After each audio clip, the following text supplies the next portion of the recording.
Are shark attacks something to worry about this winter in Florida? Learn how one special boy and his mom are helping first responders stay prepared in case of a different kind of emergency. And with new animal cruelty laws almost in place, pet owners weigh in. This and more on Bay Headlines.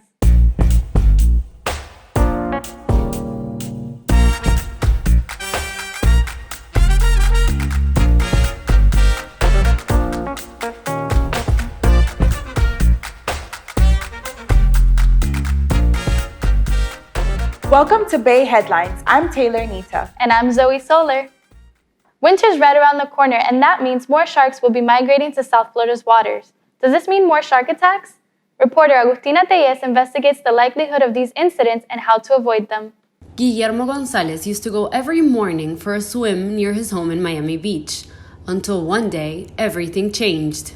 Just really focused on my swim, looking down, when I suddenly see like a shark swimming underneath me. And he just swam by really mellow, so I decided that it was better to swim out. And that's when I felt it.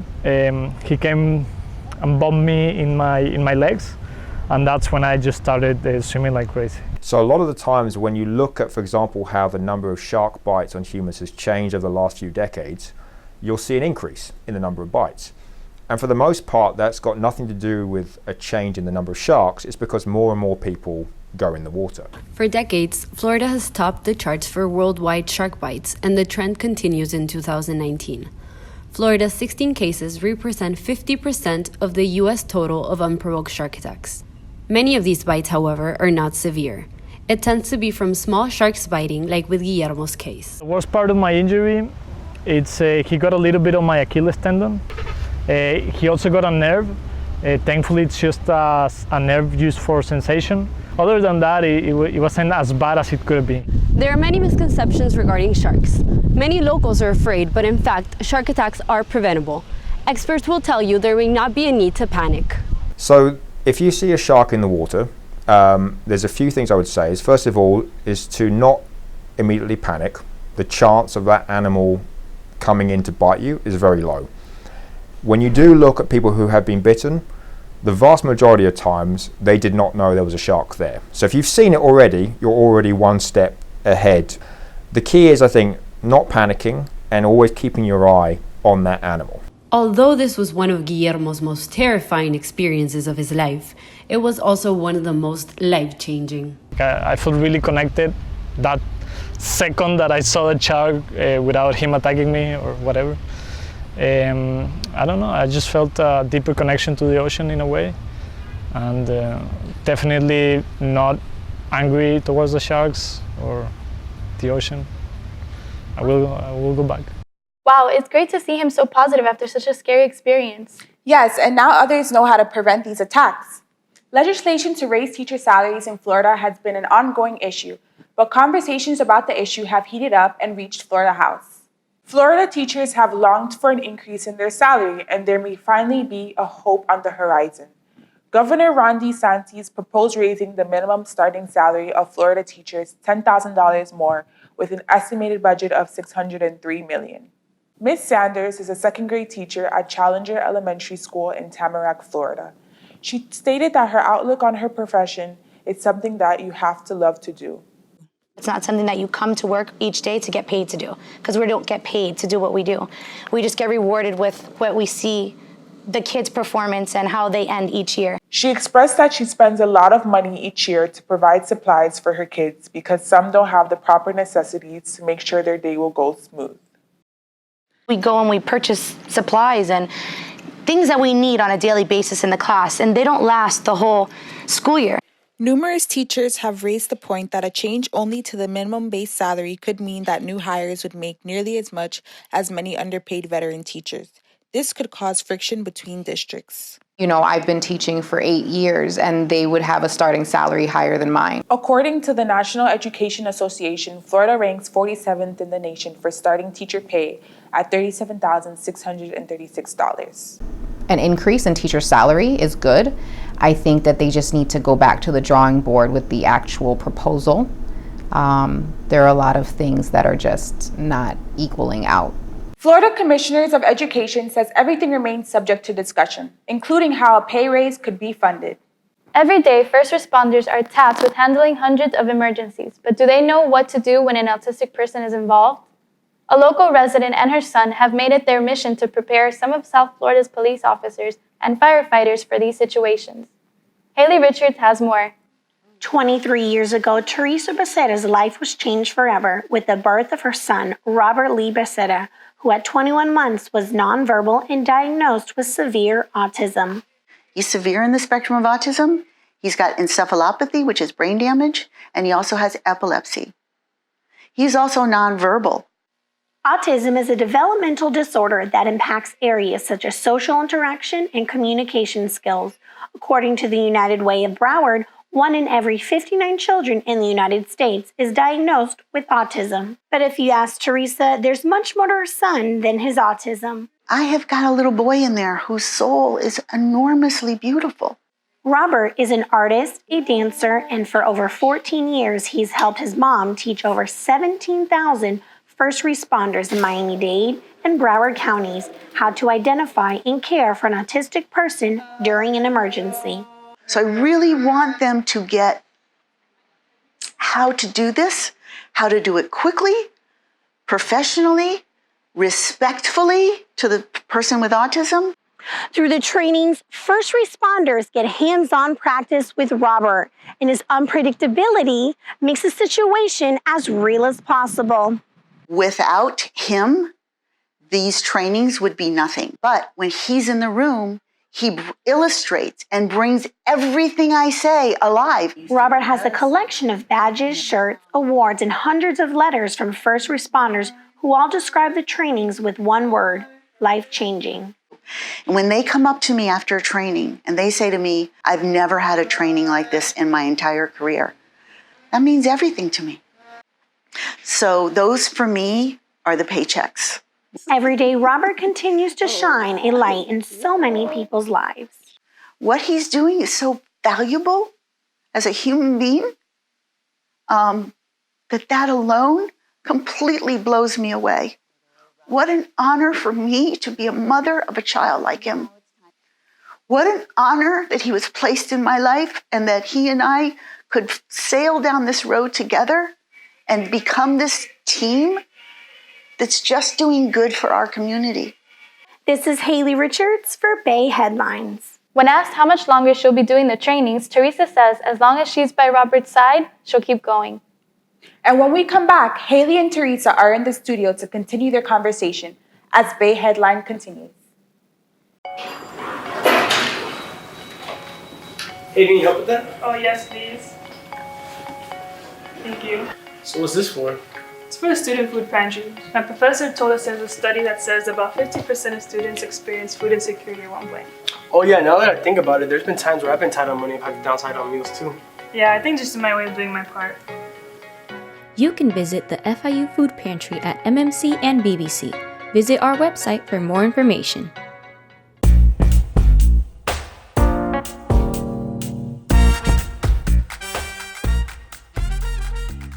Welcome back to Bay Headlines.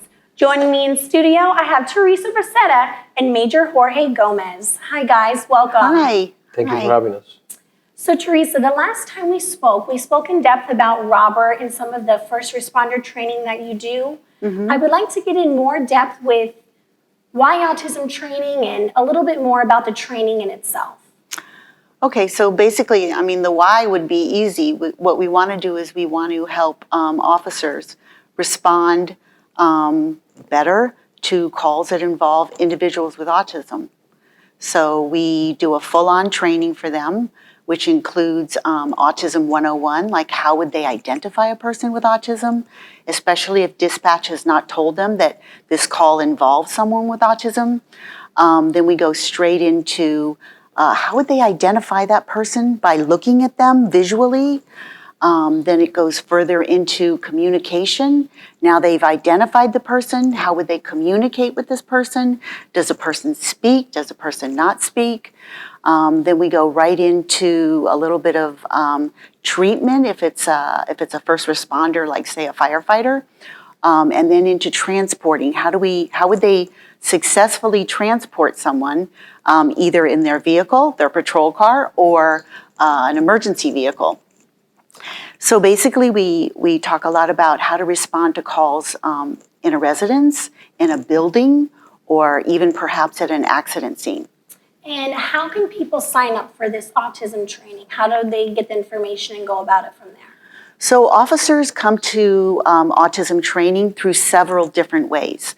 They can get the autism training in the academy itself. They can get it at any time during their career. They can get it in an area if they want to go on to be an SRO, which is a school resource officer. They can get this education online in their departments.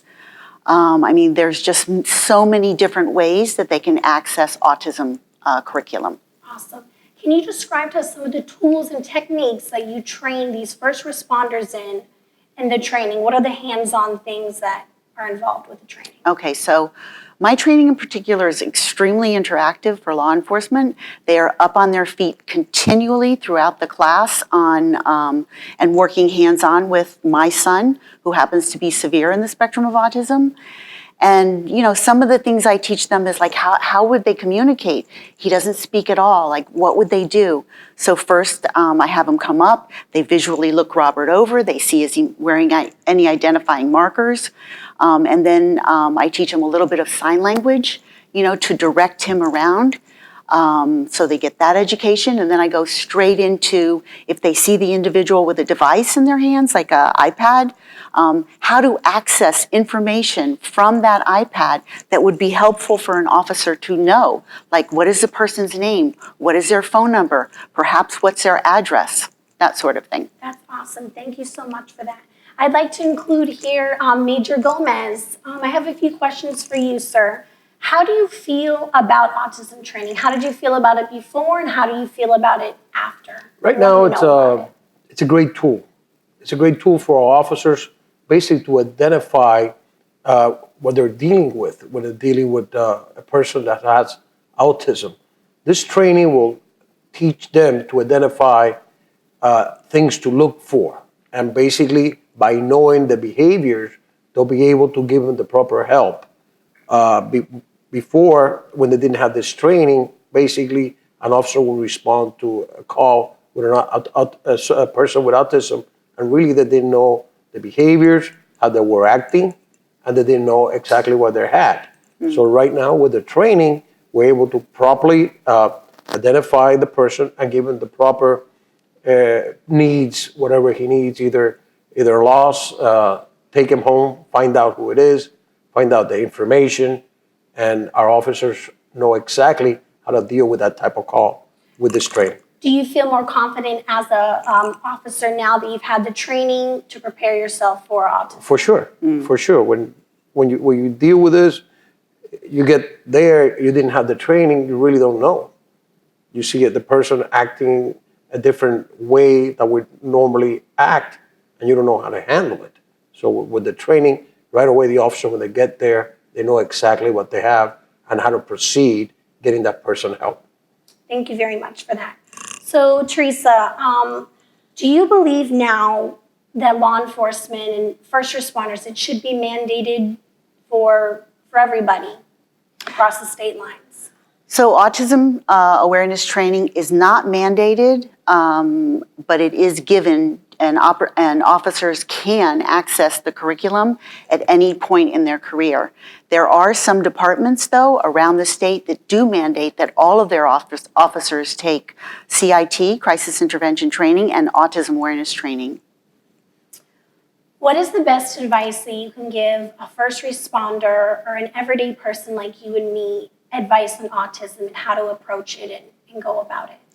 So that's kind of like two separate questions. So for an officer, what I would suggest is they take as many autism training classes as possible, because each individual with autism is different and they'll have different exposure through each class and each instructor, because we all teach differently. So for them, I would say, please take as many classes as you can to be familiar with autism.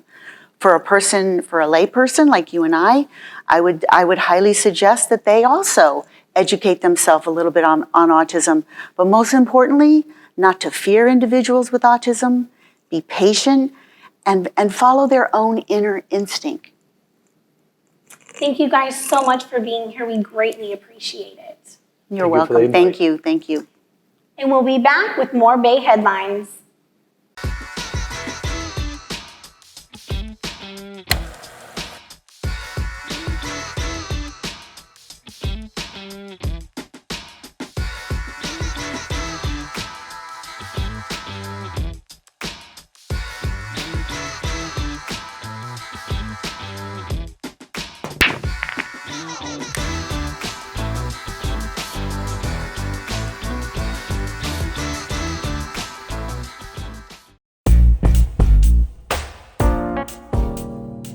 Welcome back to Bay Headlines.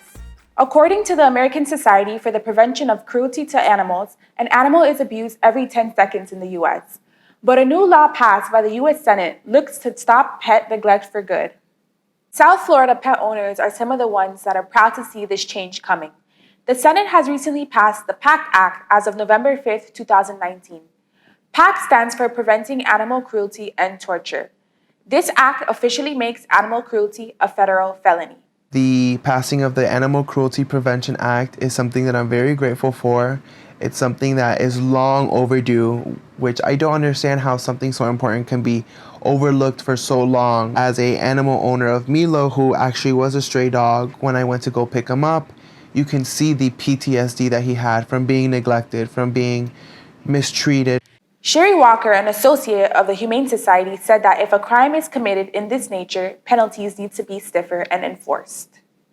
Evidence is documented, and that if the person who committed the crime, goes to court, that they're able to uphold the law. Now, under the PACT Act, a person can be prosecuted for crushing, burning, drowning, suffocating, impalement, and sexual exploiting them. If convicted of these crimes, you may face federal felony charges and even up to 7 years in prison. Shelters and the animal advocate community are excited that there may finally be a law to help alleviate animal cruelty. The PACT Act was anonymously passed by Congress and awaits President Donald Trump's signature. Social media has a major influence on society's trends and lifestyles, and local plant-based restaurants utilize social media to promote healthier lifestyles. Reporter Asia Lewis tells us more. If vegetables weren't eye-catching before, millennials have found a way to spread the news about healthy eating sure enough to stimulate your appetite. Veganism has gained popularity in 2019 thanks to apps like Instagram and Facebook. According to Forbes, studies show that the number of vegans in the U.S. has risen from just 1% in 2014 to now 6% in 2019. Social media informs the public on healthier eating habits. Social media is a good tool to create change and influence people to change their diets. Celebrities like Natalie Portman, Ariana Grande, and Miley Cyrus have helped the food diet gain popularity as well. I've seen a lot of, I would say, influencers and like celebrities that post that I watch closely, and just even seeing their posts, it makes me want to like go out and get my vegan kale smoothie and just, be healthy. Just enjoy that. Some have chosen to go vegan due to health or environmental reasons, but the majority are doing so for the sake of the animals. Just knowledge on how meat is handled, I would say, and the way that it's produced is just not really healthy. So that's just kind of been a pivotal moment in me transitioning to more of a vegan diet. Love Life Cafe, located in Wynwood, is a trendy vegan cafe that opened up about 4 years ago.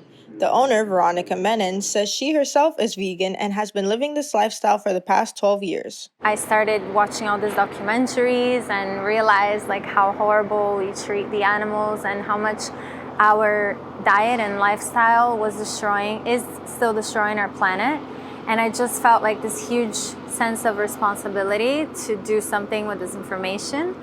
Menon says the bulk of her customers are in their 20s to mid-30s and help her business grow by sharing posts of their food online. Social media played a huge role. People just posting photos and us also posting photos of our food, and we've done some ads on Instagram. Sometimes we sponsor some ads with like photos of food, and we target the area and the customers, and that seems to work really well. As people are turning to better food consumption and healthier eating habits, more vegan shops are being created for consumers in and around South Florida. This is Aisha Lewis reporting for Bay Headlines. That food looks delicious. Right? I might actually consider going vegan now too. Well, that's all we have for today. For Bay Headlines, I'm Zoe Solar. And I'm Taylor Nita. Thanks for watching.